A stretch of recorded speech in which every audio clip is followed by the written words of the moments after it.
Hello friends, ಎಲ್ಲರಿಗೂ ನಮಸ್ಕಾರ. ಹೇಗಿದ್ದೀರಾ ಎಲ್ಲರೂ? ಇವತ್ತಿನ ನಮ್ಮ ವಿಡಿಯೋದಲ್ಲಿ ತುಂಬಾ ಟೇಸ್ಟಿಯಾಗಿರುವಂತಹ ಟೊಮೆಟೊ ಬಿರಿಯಾನಿ ಮಾಡೋದು ಹೇಗೆ ಅಂತ ನೋಡೋಣ ಬನ್ನಿ.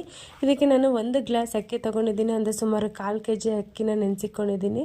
ಹಾಗೆ ಇವಾಗ ಮಸಾಲೆ ರುಬ್ಕೊಳ್ಳೋಕ್ಕೆ ಒಂದು ಜಾರ್ ತೊಗೊಂಡಿದ್ದೀನಿ. ಅದಕ್ಕೆ 1 ಇಂಚು ಶುಂಠಿ, 10 ಎಸಳು ಬೆಳ್ಳುಳ್ಳಿ ಹಾಗೂ 1 ಇಂಚು ಚಕ್ಕೆ, 4 ಲವಂಗ, 1 ಏಲಕ್ಕಿ ಹಾಗೂ 1/4 ಟೀ ಸ್ಪೂನಷ್ಟು ಸೋಂಪುನ ಹಾಕ್ಕೊಂಡು ಅದಕ್ಕೆ 1 ಹಿಡಿಯಷ್ಟು ನಾನು ತೆಂಗಿನಕಾಯಿ ಕೂಡ ಹಾಕ್ಕೊಂಡು ಚೆನ್ನಾಗಿ ಪೇಸ್ಟ್ ಮಾಡಿ ಪಕ್ಕಕ್ಕೆ ಇಟ್ಕೊತಾ ಇದ್ದೀನಿ. ಹಾಗೆ ಇವಾಗ ಒಗ್ಗರಣೆಗೆ ಒಂದು ಕುಕ್ಕರ್ ಇಟ್ಕೊಂಡು ಅದಕ್ಕೆ 4 ರಿಂದ 5 ಸ್ಪೂನ್ ಎಣ್ಣೆನ ಹಾಕ್ಕೊತಾ ಇದ್ದೀನಿ.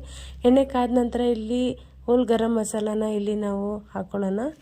ಬಿರಿಯಾನಿ ಮಸಾಲ ಅಂತ ಕೂಡ ಹೇಳ್ತೀವಿ. ಅದನ್ನು ನಾನು ಹಾಕ್ಕೊಂಡು ಫ್ರೈ ಮಾಡ್ಕೊಂಡು ಅದಕ್ಕೆ 1 ಗಡ್ಡೆ ಈರುಳ್ಳಿಯನ್ನು ಸಹ ನಾನು ಉದ್ದುದಕ್ಕೆ ಹೆಚ್ಕೊಂಡು ಇದಕ್ಕೆ ಹಾಕ್ಕೊಂಡು ಗೋಲ್ಡನ್ ಬ್ರೌನ್ ಬರೋವರೆಗೂ ಫ್ರೈ ಮಾಡ್ಕೊಳ್ಳೋಣ. ನಂತರ ಇದಕ್ಕೆ 4 ನಾಟಿ ಟೊಮೊಟೊ ಯೂಸ್ ಮಾಡ್ತಾಯಿದ್ದೀನಿ ನಾನಿಲ್ಲಿ.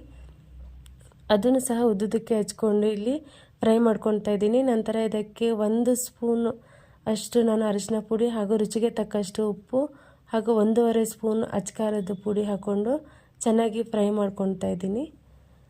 ಚೆನ್ನಾಗಿ ಎಣ್ಣೆಯಲ್ಲಿ ಸ್ಲೋ ಫ್ಲೇಮಲ್ಲೇ ಫ್ರೈ ಮಾಡ್ಕೊಳ್ಳಿ. ನಂತರ ಇದಕ್ಕೆ ನಾನು ಒಂದು ಅರ್ಧ ಸ್ಪೂನಷ್ಟು ಧನಿಯಾ ಪುಡಿನ ಸಹ ಇದಕ್ಕೆ ಆ್ಯಡ್ ಮಾಡಿಕೊಂಡು ಚೆನ್ನಾಗಿ ಮಿಕ್ಸ್ ಮಾಡಿಕೊಂಡು ಲೋ ಫ್ಲೇಮಲ್ಲೇ ಎಣ್ಣೆ ಬಿಡೋವರೆಗೂ ನಾನು ಫ್ರೈ ಮಾಡ್ಕೊತಾ ಇದ್ದೀನಿ. ಹಾಗೆ ಇಲ್ಲಿ ನಾನು 1 ಹಿಡಿಯಷ್ಟು ಪುದೀನ ಸೊಪ್ಪನ್ನು ಕೂಡ ತೊಳೆದ್ಬಿಟ್ಟು ಇದಕ್ಕೆ ಆ್ಯಡ್ ಮಾಡ್ಕೊತಾ ಇದ್ದೀನಿ. ಆ್ಯಡ್ ಮಾಡಿಕೊಂಡು ಚೆನ್ನಾಗಿ ಫ್ರೈ ಮಾಡ್ಕೊಳ್ಳೋಣ. ಎಣ್ಣೆ ಬಿಡೋವರೆಗೂ ನಾವು ಚೆನ್ನಾಗಿ ಎಣ್ಣೆಯಲ್ಲೇ ಟೊಮೊಟೊ ಎಲ್ಲ ಫ್ರೈ ಆಗಿ ಈ ಥರ ನೋಡಿ ಫ್ರೆಂಡ್ಸ್, ಇದೇ ಥರ ಫ್ರೈ ಮಾಡ್ಕೊಳ್ಳಿ. ಫ್ರೈ ಮಾಡ್ಕೊಂಡಾದ್ಮೇಲೆ ನಾವಿಲ್ಲಿ ಏನು ರುಬ್ಬಿಟ್ಕೊಂಡಿದ್ದೀವಲ್ಲ ಮಸಾಲೆ, ಅದನ್ನು ಕೂಡ ಹಾಕ್ಕೊಂಡು ಚೆನ್ನಾಗಿ ಮಿಕ್ಸ್ ಮಾಡಿ. ನೀರೇನು ಸೇರ್ಸಕ್ಕೆ ಹೋಗಬೇಡಿ ಈ ಟೈಮಲ್ಲಿ. ಚೆನ್ನಾಗಿ ಎಣ್ಣೆ ಬಿಡೋವರೆಗೂ ನಾವು ಮಸಾಲೆ ಎಣ್ಣೆಯಲ್ಲೇ ಫ್ರೈ ಆಗಿ ಈ ಥರ ಎಣ್ಣೆ ಎಲ್ಲ ತೇಲಿ ಬಂದಮೇಲೆ ನಾವು ಇದಕ್ಕೆ 1 ಗ್ಲಾಸ್ ಅಕ್ಕಿಗೆ 2 ಗ್ಲಾಸ್ ನೀರನ್ನು ಇದಕ್ಕೆ ಸೇರಿಸ್ಕೊತಾ ಇದ್ದೀನಿ. ಸೇರಿಸ್ಕೊಂಡು ಅದು ಕುದಿ ಬಂದಮೇಲೆ ನಾನಿಲ್ಲಿ ನೆನೆಸಿಟ್ಟಿರೋ ಅಕ್ಕಿನ ಸಹ ಇದಕ್ಕೆ ಆ್ಯಡ್ ಮಾಡ್ಕೊತಾ ಇದ್ದೀನಿ.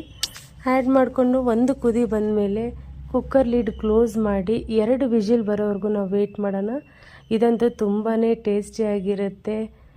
ತಿಂತಾಯಿದ್ರೆ ಅಂತ ಅದು ಪರಿಮಳ ಬೇರೆಯೇ. ನೀವು ಒಂದ್ಸಲ ಮನೇಲಿ ಟ್ರೈ ಮಾಡಿ ನೋಡಿ ಫ್ರೆಂಡ್ಸ್. ಇವಾಗ ವಿಜಿಲ್ ಬಂದಿದೆ, ನಾನು ಲಿಡ್ ಓಪನ್ ಮಾಡಿದ್ದೀನಿ, ಮಿಕ್ಸ್ ಮಾಡ್ಕೊತಾ ಇದ್ದೀನಿ. ಅಷ್ಟೇ ಫ್ರೆಂಡ್ಸ್, ರೆಡಿ ಟು ಸರ್ವ್. ನೀವಂತೂ ಮನೇಲಿ ಟ್ರೈ ಮಾಡಲೇಬೇಕಾದಂಥ ರೆಸಿಪಿ ಇದು. ಖಂಡಿತ ಟ್ರೈ ಮಾಡಿ ಹೇಗಿದೆ ಅಂತ ನಮ್ಮ ಕಮೆಂಟ್ ಸೆಕ್ಷನಲ್ಲಿ ಕಮೆಂಟ್ ಮಾಡಿ. ಹಾಗೆ ಈ ವಿಡಿಯೋ ಇಷ್ಟ ಆದಲ್ಲಿ ಲೈಕ್ ಮಾಡಿ, ಶೇರ್ ಮಾಡಿ, ನಮ್ಮ ಚಾನಲ್ನ ಸಬ್ಸ್ಕ್ರೈಬ್ ಮಾಡೋದು ಮಾತ್ರ ಮರಿಬೇಡಿ ಫ್ರೆಂಡ್ಸ್. ಹಾಗೆ ನಿಮ್ಮ ಮನೇಲಿ ಇವತ್ತಿನ ವಿಶೇಷ ಅಡುಗೆ ಏನಂತ ನಮ್ಮ ಕಮೆಂಟ್ ಸೆಕ್ಷನಲ್ಲಿ ಕಮೆಂಟ್ ಮಾಡಿ. Bye friends.